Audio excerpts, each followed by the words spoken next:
Whitehaven, April the 11th, 2015.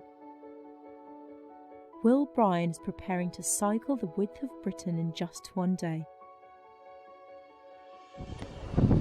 3, 2, 1!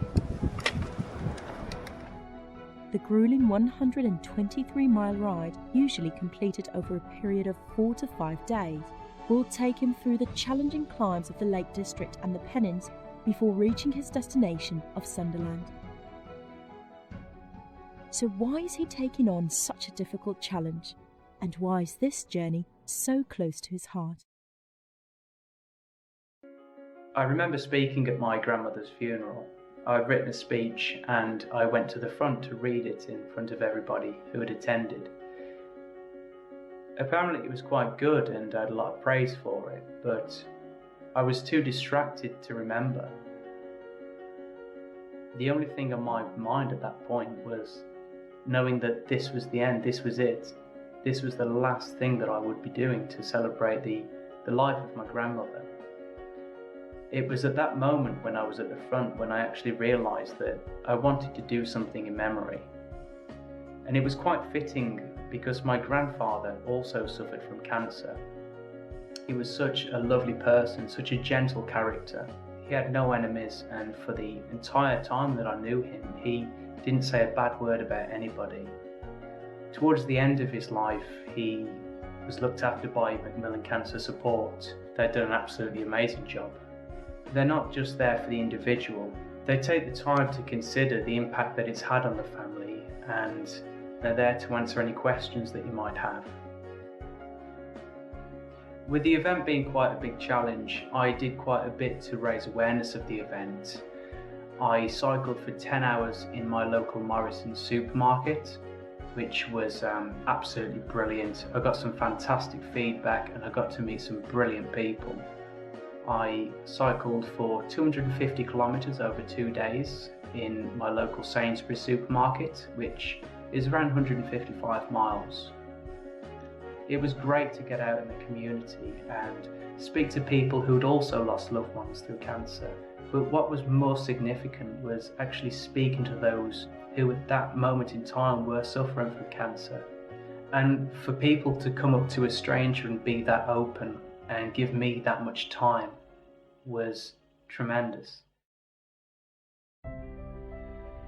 After dropping his dog Wolfie at the arranged checkpoint, Will really gets stuck into the ride. But the unforgiving hills are no mean feat. The highest point of the journey will be 1,998 feet, and the whole day will see him tackle a 7,995-foot overall climb, at times leaving his average speed at less than 7 miles per hour.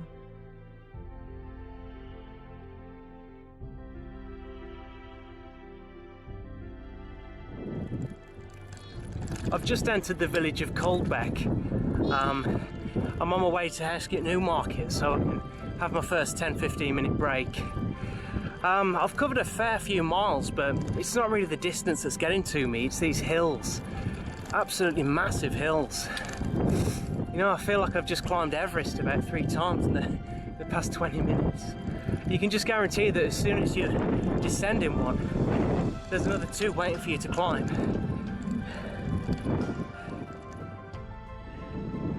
These are the hills I was telling you about.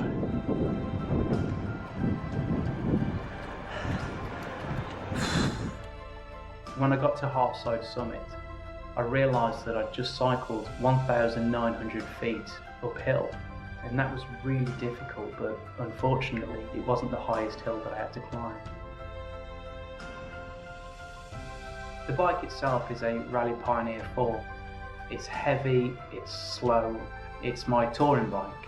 It's what I use to put my pannier bags on and go camping. As far as nutritional preparation goes, the night before I did something called carb loading, where effectively you eat high carbohydrate meals every couple of hours, and then you store glycogen in your muscles, which then gets released as energy. As I reached the first sign for Sunderland, I just wanted to get off my bike and start jumping for joy.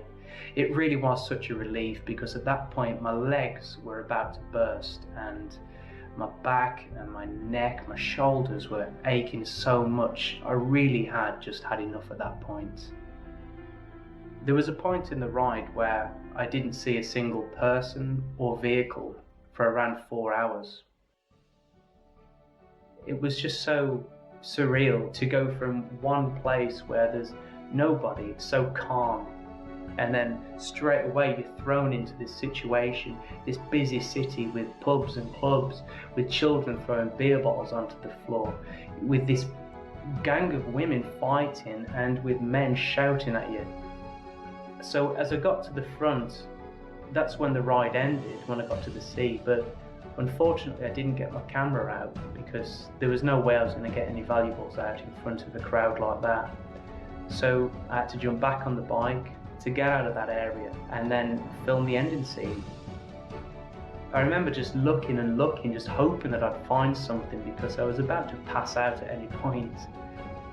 It was then when I found the port of Sunderland. So I filmed the ending scene, and that was the end of the ride.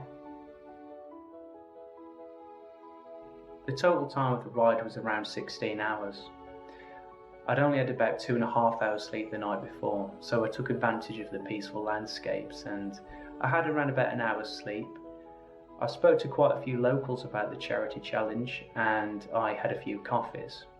So I believe the total time on the bike was just a tad under 14 hours. And so the ride is over. No cheering crowd, no rounds of applause, and no celebrations. Just one man with a hope and a prayer that he's played his part in making a small difference.